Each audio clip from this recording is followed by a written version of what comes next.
What's going on, guys? It's Unknown Player here, and today we've got even more Rise of Iron news to talk about, and this is going to be a big variety of topics, including Armsday in Year 3, that special event area in the tower, a change to Crucible drop rewards, the light level of the raid, and lots more on top of that. So as usual, a ton of info to get through. So firstly, let's talk about those Crucible drop rewards. So as it turns out, all of the Year 2 Crucible drops, so things like the AS Lunar, the Party Crasher, Ash Factory, those kind of weapons are now going to be dropping only in the Classic playlist. They're not going to be in the main core ones. Instead, there's going to be a new set of weapons, or different set at least, that's going to be dropping in the core playlist. This is all from a Bungie employee called Level 1 Warrior, who was on Reddit replying to someone asking about grinding for the AS Lunar before Rise of Iron, and this Bungie employee said, the AS Lunar and all Year 2 Crucible legendary weapon drops will still be available once Rise of Iron begins. They'll be exclusive to the Classic playlist, however, and a different set of weapons will be available from the core Crucible playlist. So there it is, the AS Lunar will still be available, but only in the Classic playlist, and I'm interested to see what weapon set is now going to be in the core set of playlist, and hopefully they live up to just how good the AS Lunar and Party Crasher were, being the best hand cannon shotgun in the game. So it's interesting to see we're getting new weapons in the Crucible drops, and definitely good to see, kind of refreshes things a bit, and if you want to get the old stuff, you can still hop into the Crucible Classic playlist. So next up, I want to talk about some info that we got when we went to Bungie in Seattle last week. We got to sit down with a few Bungie employees and designers of Rise of Iron, from Crucible, PvE, and design as well. So a variety of Bungie employees that handle different aspects of Rise of Iron. The first thing we asked was about the raid. The light level will be recommended 360. Of course, you will be able to get in if you're lower than that. Probably like 340 or something, just like the King's Fall raid. I think you could get in at like 260 or something like that. But of course, to be able to stand a chance to actually defeat the enemies, you'll need to be around at 360. So as a useful bit of info, I myself got to 338 in about 5 or 6 hours of play. Obviously, I could have gone a little bit harder if I opened up a bunch of engrams and tried really hard to grind out all those levels. But I got to, I think, 338, maybe 339 after about 5 or 6 hours of play. So that is how fast you'll level up. In a couple hours is about 5 levels. So going up to 360 is definitely possible within those 3 days to be ready for the raid and be able to stand a chance. And hopefully 370 will be on the cards as well. Obviously it scales, so the higher you go, the more difficult it is to rank up. But of course you got to remember, all the loot is going to be similar to the April update. This is nothing like the Taken King, where loot is very, very stingy and very hard to drop.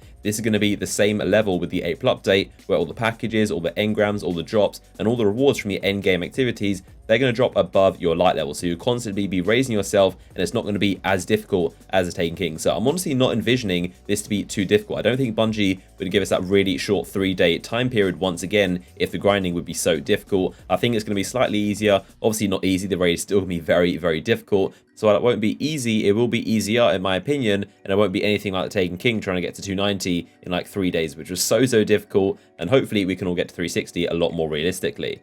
So a question that I asked was about Armsday, and I asked if Armsday will have any upgrades, or there will be some new weapons added into the Gunsmith weapon packages, and unfortunately the answer was no. They will be dropping at the Year 3 light level, so of course they'll be relevant, but of course there won't be any new weapons. It's going to be the same rotation that we've had all of last year, which is a little bit disappointing. I'll take it as something they hadn't really thought about. There are of course a lot of aspects to Rise of Iron, so I guess Armsday wasn't on the priority. Hopefully there was some kind of update. Maybe they kind of do an update later in the year, or maybe after Sparrow Racing and Festival of the Lost, where they decide to bump up the Armsday weapons and add some new ones in. It could possibly come in the form of a live event from the live team, but at this point all we know is that Armsday is not getting any new weapons in the packages. They'll be the same weapons we've had all throughout Year 2, except they will be at new light levels. But of course it's another chance to get those weapons again, because they are quite difficult to obtain. There are a lot of certain roles that only came around once or twice a year, so if you missed them, then now's your chance to get them once again. But I guess it could be good and bad depending on how you look at it.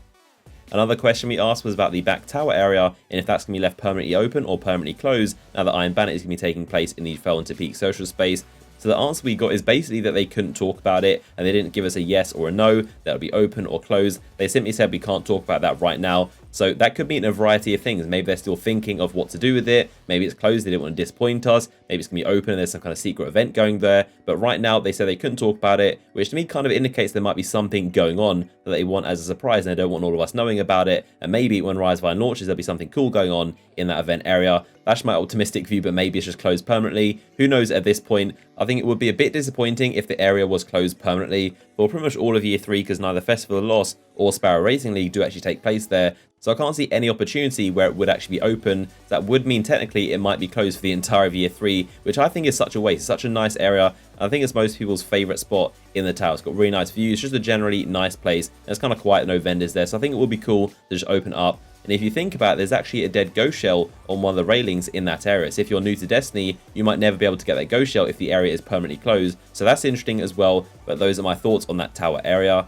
As a quick note, this is of course the last weekend of Xur before year 3, so it's definitely a good idea to buy stuff you might need, and you definitely want to pick up some 3 of coins, because the next time he arrives, it'll be the morning of the raid launching that same day, so it might be too late to prepare, but you definitely don't want to go overboard on the spending, because you obviously want to save some strange coins for the year 3 loot he's going to have.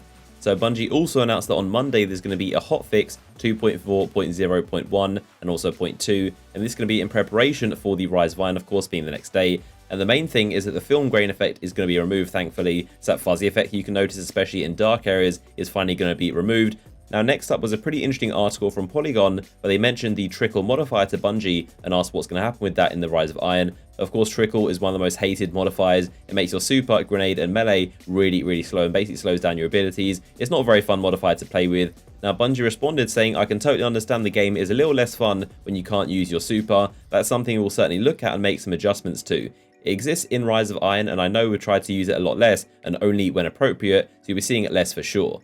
So I personally hope we don't see much of the Trickle modifier at all. I feel like it makes playing the game a lot less fun. Like, the whole point of Destiny is being superpowered, having your melee, your grenade, and especially your super is one of the core factors of Destiny, and making that regenerate ridiculously slowly and getting like 1 every 10 minutes, I think is really not fun. So I'm hoping we see less of that as possible. But of course, it is a good way to balance gameplay and make things more difficult. So like they said, they're going to only try and use it when appropriate. So hopefully we see less of the Trickle modifier and more of the fun ones like Catapult and Void Burn, which let you use the super Nothing Manacles build. That's a ton of fun, and I want to see more stuff like that. So there we have it. That is a bunch of the latest Destiny and Rise of Iron news. As always, leave a comment down below the video with your thoughts on everything I've discussed in the video. And of course, a like rating on the video would be much appreciated as well. Look out for a ton more Rise of Iron content very shortly. We're getting so close to the expansion launching. Absolutely cannot wait for it. But I hope you guys enjoyed the video, and I'll see you guys in the next one.